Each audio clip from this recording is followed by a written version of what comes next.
కొండమురళి వ్యవహారాన్ని క్రమశిక్షణ కమిటీ చూసుకుంటుందన్నారు పీసీసీ చీఫ్ మహేష్ కుమార్ గౌడ్. రెండు పక్షాల నుంచి వివరణ తీసుకుందన్నారు.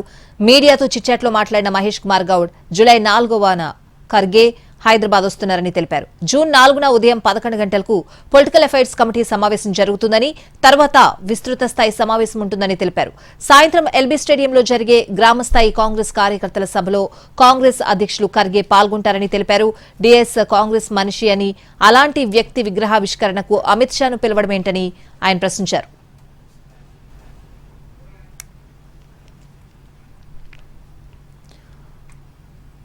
కొండమురళి వ్యవహారాన్ని క్రమశిక్షణ కమిటీ చూసుకుంటుందని అన్నారు పీసీసీ చీఫ్ మహేష్ కుమార్ గౌడ్. ఆయన చిట్చాట్లో కీలక విషయాలు మాట్లాడిన సందర్భం ఉంది. ఇదే అంశానికి సంబంధించిన పూర్తి అప్డేట్స్ అడిగి తెలుసుకుందాం. మా ప్రతినిధి చారి లైవ్ లో ఉన్నారు. చారి, కొద్దిసేపటి క్రితమే పీసీసీ చీఫ్ మహేష్ గౌడ్ మీడియాతో చిట్చాట్ చేశారు. ఈ సందర్భంగా అనేక అంశాల మీద ఆయన స్పందించారు. మొదట ఈ క్రమశిక్షణ కమిటీకి సంబంధించినటువంటి వ్యవహారం మీద స్పందించారు. ప్రస్తుతం వరంగల్లో కొండా మురళికి వ్యతిరేకంగా ఎమ్మెల్యేలంతా కూడా సమావేశమయ్యారు. నిన్న గాంధీ భవన్కి కొండా మురళి వచ్చినటువంటి సందర్భంగా ఆయన క్రమశిక్షణ కమిటీ ముందు హాజరయ్యారు. 6 పేజీల లేఖనిచ్చారు.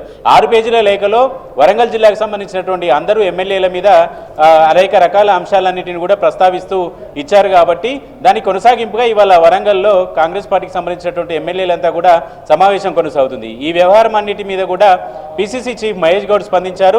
ఈ అన్ని అంశాలు, అటు వరంగల్లో జరుగుతున్నటువంటి ఎమ్మెల్యేల సమావేశంతో పాటు ఇటు కొండా మురళి చేసినటువంటి లేఖ ద్వారా వచ్చినటువంటి అంశాలు, వీటన్నిటి మీద కూడా పీసీసీ క్రమశిక్షణ కమిటీ చర్యలు తీసుకుంటుందని చెప్పారు. క్రమశిక్షణ కమిటీ చైర్మన్గా ఉన్నటువంటి మల్లు రవి, ఆయన చాలా సీనియరు, చాలా యాక్టివ్గా ఉంటారు. కాబట్టి అన్ని చర్యలు క్రమశిక్షణ కమిటీ చూసుకుంటుందనేటువంటి అభిప్రాయాన్ని కూడా వ్యక్తం చేశారు. ప్రస్తుతం కాంగ్రెస్ పార్టీకి వరంగల్ జిల్లాకు సంబంధించినటువంటి నాయకుల అంతర్గత పోరు, ఆధిపత్య పోరుకు సంబంధించినటువంటి అంశాలన్నీ కూడా తలనొప్పిగా మారుతున్నటువంటి ఈ క్రమంలో క్రమశిక్షణ కమిటీ వీలైనంత త్వరగా ఈ వ్యవహారాన్ని సద్దుమణిగించేటువంటి అంశం మీద ఫోకస్ చేసినట్టు కనబడుతుంది. కొండా మురళిని పిలిచి వివరణ తీసుకొని ఈ వ్యవహారం క్లోజ్ చేయాలనుకుంది. కానీ కొండా మురళి క్రమశిక్షణ కమిటీకి ఇచ్చినటువంటి లేఖ, ఆ లేఖలో మంత్రి అలాగే ఎమ్మెల్యేలకు సంబంధించినటువంటి అంశాలన్నింటినీ ప్రస్తావించినటువంటి నేపథ్యంలో ఆ ఎమ్మెల్యేలంతా కూడా, ఇప్పటికీ అసంతృప్తితో ఉన్నటువంటి ఎమ్మెల్యేలంతా మరోసారి భేటీ అయ్యారు. వీటన్నిటి మీద పీసీసీ క్షుణ్ణంగా పరిశీలిస్తుంది. వీటన్నిటిని ఎప్పటికప్పుడు క్రమశిక్షణ కమిటీ కూడా చొరవ తీసుకుంటుంది.